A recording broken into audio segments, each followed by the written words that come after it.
If you genuinely prefer a dog over 90% of the humans you've met, there's nothing wrong with you. Actually, there's something really right about you, and I'm about to tell you why. But first, there's one weird psychological pattern I noticed that nobody talks about. It's the reason why the people who say, "I'm a dog person, not a people person," are probably smarter than they think. Stick around, because the reveal at the end is actually going to make you feel way better about being this way. Okay, so if you're watching this, you probably relate to at least one of these. Your dog understands you better than your best friend. Cats are way less dramatic than your family. Or the most brutal one, you'd rather spend Friday night with your pet than at a party full of humans. And yeah, I know what society says. You need to be more social. You're missing out. Get a therapist. Real original advice, right? But the psychology? Way more interesting. First thing you need to understand, humans are exhausting because they're unreliable. Think about it. A dog comes home, and it's always happy to see you. Not just on the days when it's in a good mood. Not when it remembers something you said 3 months ago that it's still mad about. Not based on how you look or what you're wearing. It's consistently happy. But humans? Humans are like iPhone software updates. You never know if the next interaction is going to be better, or if they're just going to delete all your important files and pretend it never happened. Your dog will never ghost you. Your dog will never accidentally like your ex's Instagram post. Your dog will never send you that toxic, "we need to talk" text at 11 p.m. Here's the catch though, and this is important. Animals operate on honesty that humans literally can't compete with. When a dog is mad at you, you know it's mad. Ears back, looking away, maybe not eating. Super transparent. When a human is mad at you, they say, "I'm fine," while sending paragraphs in a group chat about how you're actually the worst. Humans invented passive aggression. Animals didn't get that memo.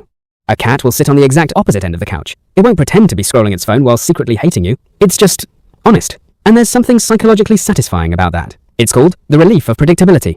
Your brain doesn't have to run 47 different interpretation algorithms to figure out how someone actually feels. But here's where it gets dark. The fact that you prefer animals over humans, that's not a personality flaw. That's a signal.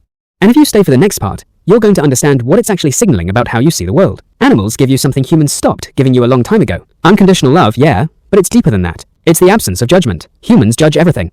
How you look, your job, your past mistakes, your current decisions, the way you laugh, the music you listen to. It's constant. A dog doesn't care if you cried at a Disney movie for 45 minutes. A cat doesn't judge you for ordering takeout for the 5th time this week. Your rabbit doesn't send you mental health advice you didn't ask for.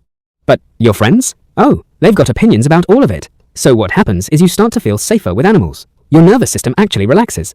There's real neuroscience here. Petting an animal lowers cortisol. It literally de-stresses your body because there's no social threat. With humans, your brain is always in threat detection mode. Is this person going to embarrass me, judge me, betray me?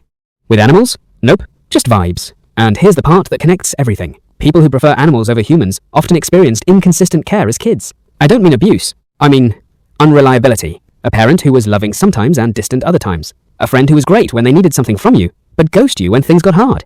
Your brain learned humans equals variable rewards plus unpredictable punishments. Animals? They're consistent. That's why you gravitated toward them. It's not that you're broken. It's that your pattern recognition is too good.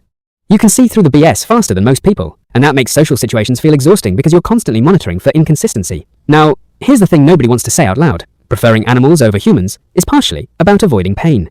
Not just from others, but from yourself. When you're with an animal, you don't have to maintain an image. You don't have to be on. You don't have to apologize for existing. And that feels like freedom. But the hidden cost is you might be missing out on something equally powerful. Real human connection. Not the performative kind, the messy, complicated, actually honest kind. Animals are like the training wheels version of relationships. Safe, predictable, but also limited. So here's what actually matters. The psychology of preferring animals over humans usually means one of two things. 1. You're really perceptive about human behavior, which means you probably could have amazing relationships if you found the right people. 2. You're protecting yourself from getting hurt again, which is smart, but also expensive. The people who figure this out, they don't stop loving animals, but they get selective about humans instead of blanket rejecting them. They find the 5% of people who are actually consistent. People who don't play games, who show up, who mean what they say.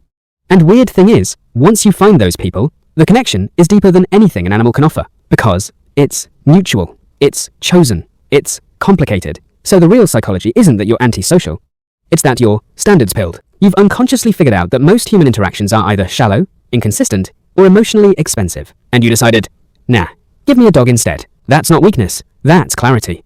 The only question is, are you okay with that clarity being the final answer? Or is it just a temporary choice while you figure out what you actually want? Because here's the thing nobody tells you. The people who prefer animals and have 1 or 2 really solid human connections, they're actually the happiest. It's not about quantity, it's about ruthless quality. So if you're here because you genuinely prefer animals over humans, you're not broken, you're not antisocial. You're just operating on evidence. And that's actually the most rational thing you could do. But maybe, just maybe, don't close the door completely on finding those weird, messy, complicated human connections either. Because when you find them, they hit different. Anyway, if this resonated, hit that like button. People who understand the psychology of their own behavior tend to subscribe and comment. Are you team animal, or did this change